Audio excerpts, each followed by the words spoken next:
দুই কাঁদুনি, তিন চুলকানি, চার লজ্জাবতী, পাঁচ কাশনি। ঠিক আছে, তোমাদের আগামীকালের পড়া কি ছিল? হাসনি।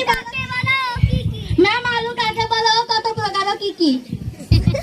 আচ্ছা ঠিক আছে হাসনি, তুমি বলো তো আলু কত প্রকার কি কি?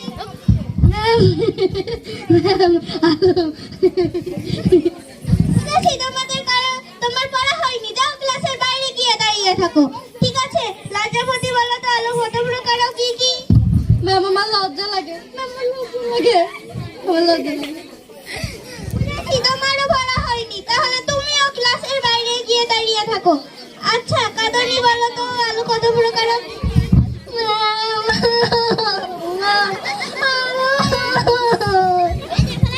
তোমারও পড়া হয়নি। আচ্ছা কাশনি বলো তো আলু আলু তোমারও পড়া হয়নি। আচ্ছা চুলকানি বলো তো আলু কত প্রকার কি কি? চুলকুনি। ম্যাম আলু, ম্যাম আলু, ম্যাম আলু। বুঝেছি, তোমাদের কালকের পড়া একদমেরও হয়নি। এবার তো তোমাদের কালকের পড়া থাকবে বেগুন কত প্রকার কি কি? ঠিক আছে।